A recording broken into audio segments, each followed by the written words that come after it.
This is Data Driven TV. We are actually right now live at the Azure Data Fest in Reston, and this was a great event. I mean, it was packed. I thought so too. I was very impressed with the presentations I heard. Of course, the last one I just heard, we just streamed. It was you. We did just stream. You did a fantastic job, Frank. That was the first time I gave that particular talk. It was awesome. It was on reinforcement learning. You talked about this. I saw Stevie Ray doing the Mario Brothers thing with Lewis scripts. Oh, really? Yeah, he was doing before your article came out. He was telling me about it, and that was one of those moments where I was like, "Show Dad how you did that." That's right. That's right. So, if you don't know the context, is that Mario Brothers is one of the popular games that is used in reinforcement learning, right? Because they're called MAMEs or ROMs. Basically, the stuff that used to be in the cartridge, has been dubiously legal, been removed from the cartridge and now available online. I'm not a lawyer, but anyway. I think it's called a MAME, or is it MAME? Is the name of the emulator? That's what it is. Yeah, so it's an emulator. Multi something. Right. Yeah.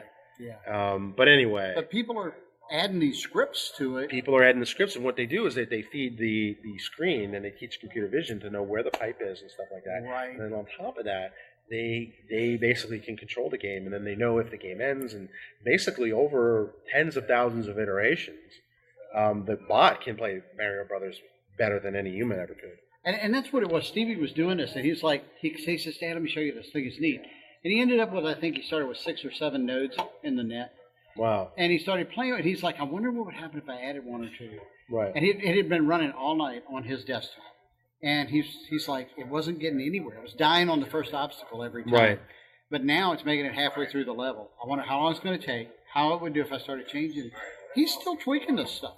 Well, that's pretty cool. And he's in high school, right? 15. For reference. 15. Yeah, 15. Yeah. Which, when I was 15, I wasn't doing that. I was not thinking about neural nets when I was... You were thinking with a neural net. No, never mind. Wait. Trying to keep it clean. All that.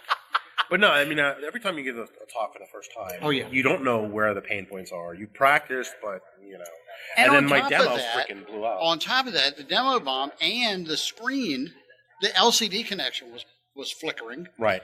Which was just crazy. You managed that really well. Thank you. You managed it well. I was an evangelist for a long time. Well, you did well. You burned enough times. The key was, the good thing is that, I don't know what happened, but apparently, maybe the hurricane is also in South Central. I don't know. But anyway, I couldn't authenticate to the Azure Notebook Service, which is where I had everything stored, which is where I do most of my work. But luckily, because you're the reviewer, I saved the notebook file locally just in case you wanted to just upload it instead of copy paste it. You can upload it and kind of run it. Right. We're, sometimes there's some procrastination involved when I write. In the technical editing department, there's a lot of procrastination. But I'll tell you this, Frank sends it to me. So if you're seeing the artificially intelligent MSDN articles, that's Frank. And I tech edit a lot of them. And what I try to do is he'll send me the article. I try to copy and paste so that it's a lot like your experience when you're reading it online. You can copy and paste it. So, right. And this time I didn't want to chance it. So I was about to. I think I was actually about to send it to you, and you're like, "Oh, I done it." I'm like, "Oh, all right." That one I didn't press. So that saved my hide today because I had hide. I stopped myself. It saved me today because I had the notebook file locally. And I already had Anacondas. And if you're wondering what the hell is he saying, Anacondas is data science. Data science. There's a podcast about that. Yeah, they should call it data driven. Data.tv. That's right. That was this is a really great event. It really was. It was cool. I was honored to be a part of it. I was glad Frank caught mine, I think, live earlier today. I got to talk about it. Also, we have some data-driven news. We hit a number.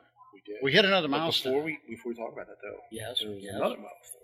Yes. You were the keynote speaker. You were a keynote speaker. That was the first time I've done a keynote. Awesome. I know. That was I was floored when I saw the schedule. I thought it was a mistake, but I decided not to question it. I was just going to write it, and I did.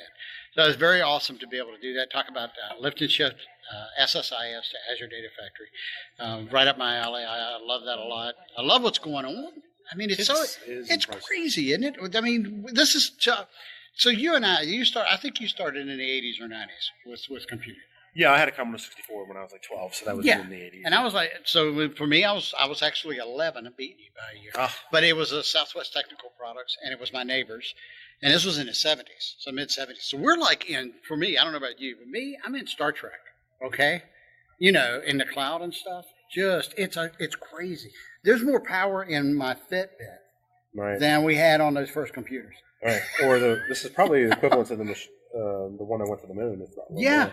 Yeah, it's insane. But we had a milestone. We did have a milestone. And what was our milestone? 75,000 downloads. 70. So let's see if I'm doing the math right, Frank. That's like 74,000 more than we ever thought we'd get.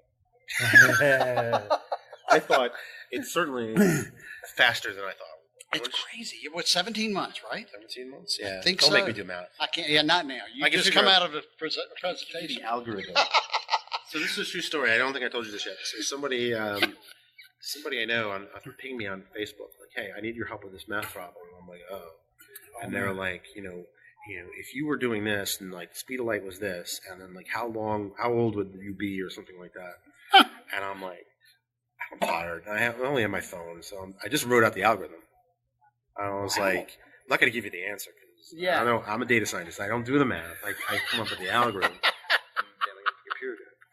I don't have that drum effect sound. But we need that. We need it. That's funny. But yeah, this event's really turned into a big thing. We sold out the Azure AI Fest up here. Yeah.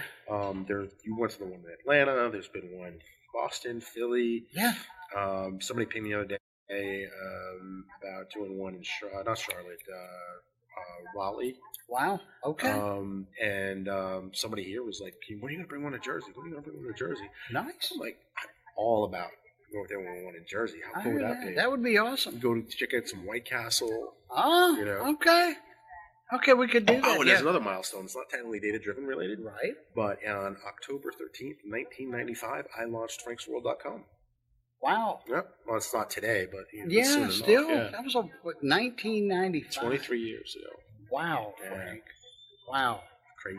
That was one of the first blogs I ever found. Was Frank's World? No way. Yeah. Yeah, I was reading, and I can't remember. It was like a few years later, I read a book by Biz Stone, and he was talking about these things called blogs. And I was like, I read one of those. It was Frank. That's funny. And one of the little lesser-known things is that I had a blog on Blogger in 2000, 2001 time frame, and I actually wrote an FTP script that would, because they did all the engineering. All I did was I did a FTP script that scraped the posts and then wrote it out in HTML onto my site. So because it was a hosted site and I was on the cheap plan, the CGI bin was like all I had access to, and it was on database. So all I did was I was like, Blogger has all this stuff. I can just rip it off. Yeah, cool. Yeah, that was fun. That is so cool. Well, it's been another great, I think, a great day for Data Driven. If you're seeing this, if you're part of the Data Driven Facebook page, and you already know about us probably on datadriven.tv. We had a fantastic episode that we just put out. That was with awesome. Ree. That was great. Ree is she's just one of those people, just one of those cool people. She's beyond awesome. She's just like, and it was a great show. Gosh, and like her ethics were pretty on point. Like we'll spoil it for the show, but it's like she took a stand, man. That's brilliant. Oh yeah, it's go listen. Datadriven.tv, and as we're recording this, if you're watching it, and Facebook's kind of like that, right? If it gets old, you probably won't see it. That's true. But it's out there right now. It's the current show. We got a couple more in the pipe coming. I'm excited about that. Right. We got one really old one we got to figure out what to do with. Oh yeah, we're gonna have our first From the Vault special. Yeah. And, well, you'll get it when you understand, when you hear who the guest is and why, who he works for, and more. We had to do it. Let's just say we had to do more work. Yeah. When I say we, I mean Frank. Frank does all the work. Yeah, and he does a lot too. That's not true. I'm the pretty. No, I'm not even the pretty one. Funny. But you'll see. We have a set workflow, and anything that deviates from that workflow causes us problems. Because it's part time. It is part time. Yeah. And speaking of, maybe one day it won't be part time. We can dream. Yeah. But see this shirt? Yeah. You can't see this on the thing, but this is the data graffiti meme. The data shirt. My son has a kid's version size, and he wears it all the time. And it's like, and my son keeps wearing mine. Could we be the cool dads? We are the cool dads. I'd like to think so. Yeah, it's about time. And I was like one of the. This is another sidetrack, and as if you listen to the show, you know That's cool. Minecon or Mine Fair, which is a miniature Minecraft thing. Yeah. My son's really into my older son's really into it. Little one's into it because big brother's into it. Got it. So he just like taps on the screen. It's funny, and you could tell the parents of this thing who were not into Minecraft, and you could tell the ones that were kind of into it. So there were a couple of parents that were into it more than the kids, right? But you could tell, like the people watching alone, this show is hilarious. There's one this weekend in Philly, I think. Oh, cool! It's a traveling show. Anyway, but I kind of knew what was going on, so I kind of know, but I don't know. But it was funny because they have YouTube Minecraft stars, which apparently is a thing. Okay. They stream and they were like rock stars. It was amazing. But one guy I knew, my older son Jake's, one of his favorite YouTubers was there. So neat! I saw the picture with him.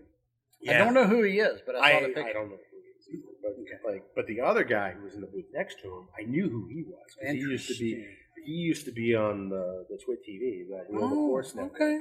And I'm like I remember I was talking. There's another parent next to me, and I was like, "Oh, OMG, Chad! I heard of this guy." And like some of the other parents, like, "So you have any idea what's going on?" I said enough to be dangerous. But my grandkids are into Minecraft pretty big. Are they? Yeah. Your older one was into it for a while. Yeah, Stevie and actually Stevie and Riley and Emma, they were all three into it. Oh, okay, cool. 3 younger kids. But then the older grandkids are, let's see, gosh, how old are they now? 10, 9? I think they're 9 and 7. For Minecraft, it's like it was basically 8 to 12. It's an incredible platform, though, and so many people are leveraging it for things like you wouldn't think of, not just gaming, but for education. Yeah, a lot of education being done there, homeschool stuff. I think it's things great. Like that. My kids are homeschooled, and I think anything that can increase knowledge of technology. And Right. it just take to it. I was watching a 2-year-old the other day. We were at a church thing, just hanging out. There's a 2-year-old walking around with an iPhone, playing with mom's iPhone. Oh, yeah. 2. So can barely walk and working the screen. Isn't that amazing? I know. I had a funny story, right? So Jake was 3 at the time, and I had a prototype Windows 8 phone, tablet. Yeah. And I put the movie, again, dubious legal. Come on. Come here. Don't be shy. Come on. Come here. Sit here. I referenced your T-shirt. Oh, did you? Yes, Well, in the here you top. can see the real deal. It's the Joel Cochran. It is. And the that Joel T-shirt is hilarious. So I'm going to hold that still so you can hopefully read that. And for our listeners, the 2 hardest things in software are 1, cache invalidation; 2, naming things; 3, off by 1 errors.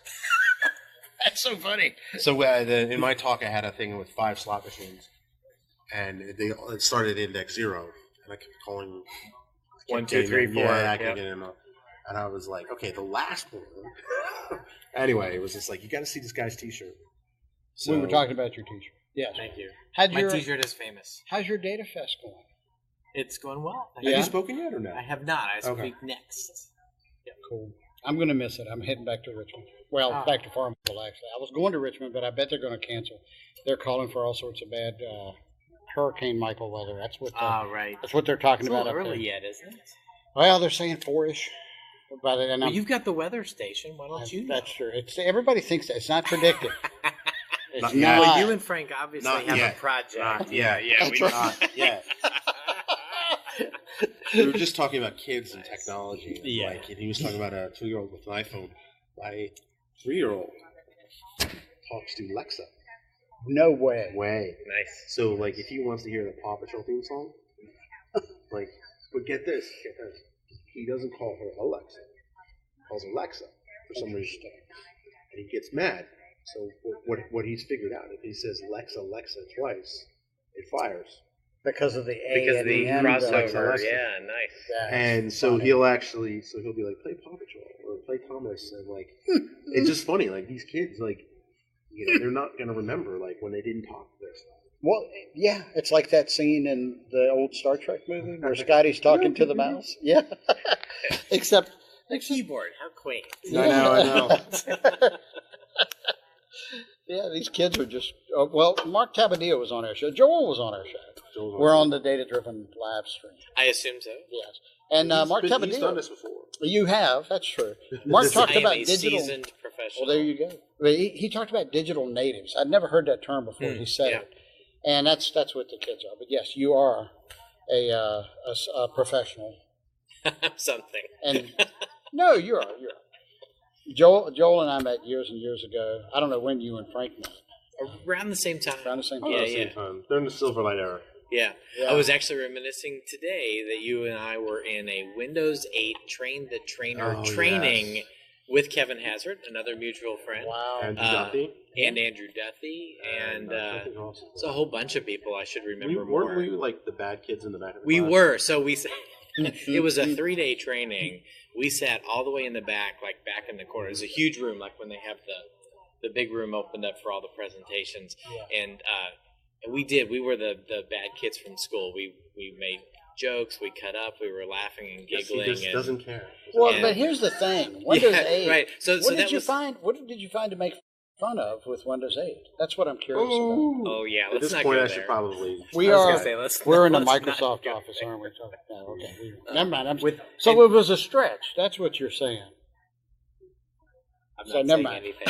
I take no responsibility whatsoever. The funny thing about that event was it was off grid and it was like It was like super secret. super secret. Like I'm like Joel, you can come to this, but you can't tell anyone where you are. It was opposite. It was actually during the MVP Right. summit. Oh, wow. So they used. I don't know if I think they did it on purpose. They used did the on MVP purpose, summit as cover to bring a bunch of us in early and train us on Windows 8 because they wanted us out there evangelizing. Okay. Well, when you said Kevin Hazard, I was like, what was he doing? He was there too because it was during. Because the you summit, used but to work for Microsoft. Frank works for Microsoft. right. And- Well, but No, this but was this before. was long This was before. way before. This was Okay. long Back before when y'all were either of MVPs. us worked for the Yeah. company. Yeah. Got it. And Okay. Kevin, of course, was MVP also, as were you at the time.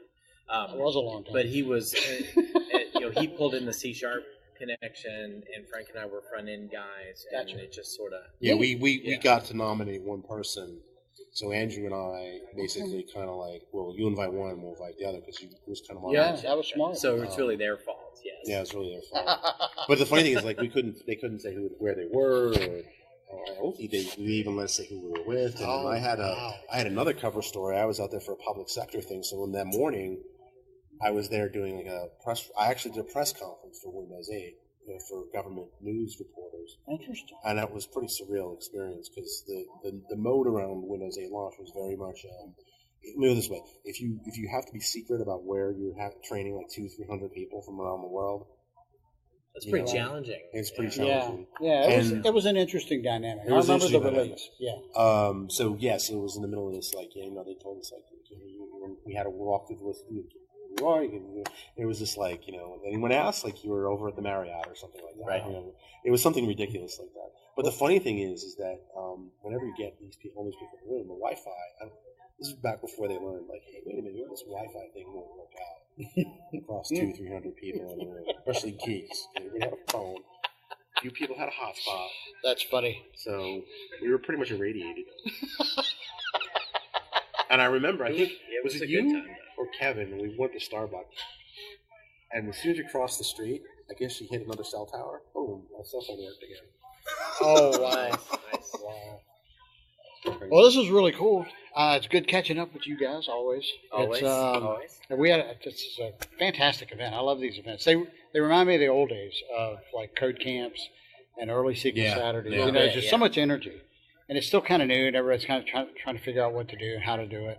It's it's a lot of cross section from that, but not total. I mean, it's probably maybe 15-20% of the people that I knew from those days are coming to these events. It's all new blood. Right. A lot of new folks showing up, new faces, and really exciting technology. It's like this data science thing might take off. I don't know. Maybe. Yeah. Anyway, we're going to wrap this one up. Thanks for watching, and check out datadriventv.tv. And if you want a free audiobook, go to thedatadrivenbook.com. Awesome. Thanks, Joel. Happy to be here. Y'all too. Awesome.